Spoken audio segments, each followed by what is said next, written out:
അസ്സലാമു അലൈക്കും വറഹ്മത്തുള്ളാഹി. അൽഹംദുലില്ലാഹി റബ്ബിൽ ആലമീൻ.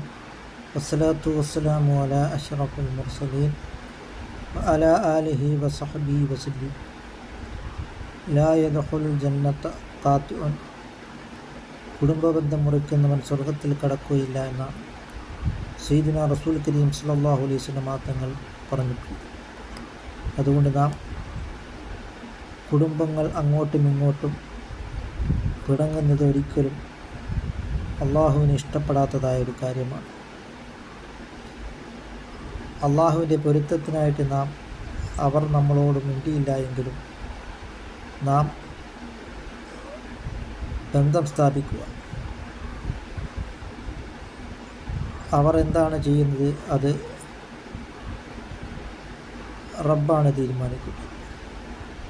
പടച്ചവൻ്റെ വജ്ഹിന് വേണ്ടി നാം ബന്ധങ്ങളെ സ്ഥാപിക്കുക. സയ്യിദുനാ റസൂൽ കരീം സ്വല്ലല്ലാഹു അലൈഹി വസല്ലം തങ്ങൾ പറയുകയുണ്ടായി, അന്ത്യനാളിൽ വരാനിരിക്കുന്നതായ വിപത്താണ് ഖതീഅത്തുർ റഹിമി,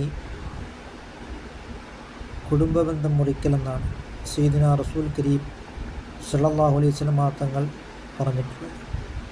ഇന്നത്തെ ആധുനിക സമൂഹത്തിൽ കുടുംബങ്ങൾ അങ്ങോട്ടും ഇങ്ങോട്ടും പിണങ്ങിക്കഴിയുന്നത് ഇത് ഒരു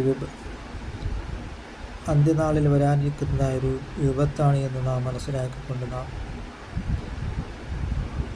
നാം കുടുംബങ്ങൾ അങ്ങോട്ടും ഇങ്ങോട്ടും ശിഥിലമാകുന്നതിനെ തൊട്ട് നാം മാറി നിൽക്കുകയും അങ്ങനെ നാം ഇത്തഖുള്ള അള്ളാഹുവിന് നാം തഖ്വ ചെയ്ത് നാം ജീവിക്കുവാനും നാം ശ്രമിക്കുക.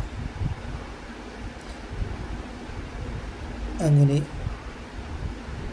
നാം ഒരു യഥാർത്ഥ മുസ്ലിമായിട്ട് ജീവിക്കുവാനും നാം ശ്രമിക്കും. ആരാണ് യഥാർത്ഥ മുസ്ലിം? മൻ സലിമൽ മുസ്ലിമൂന മിൻ ലിസാനിഹി വയദിഹി. മുസ്ലിമീങ്ങൾ രക്ഷപ്പെട്ടിരിക്കുന്ന അവൻ്റെ നാവിനാലും കൈയിനാലും രക്ഷപ്പെട്ടവനാണ് യഥാർത്ഥ മുസ്ലിം എന്നാണ് സയ്യിദുനാ റസൂൽ കരീം സ്വല്ലല്ലാഹു അലൈഹി വസല്ലം തങ്ങൾ പറഞ്ഞിട്ടുണ്ട്. അതുകൊണ്ട് നാം അല്ലാഹു റബ്ബുൽ ആലമീൻ ലോകരക്ഷിതാവായ അള്ളാഹുവിൻ്റെ പൊരുത്തത്തിലായിട്ട് നാം നമ്മുടെ ആയുസ്സുകളെ നാം ചെലവഴിക്കുക. അല്ലാഹു തആല നമ്മുടെ എല്ലാ സൽക്കർമ്മങ്ങളും അല്ലാഹു തആല കബൂലാക്കുകയും ചെയ്യുമാറാകട്ടെ.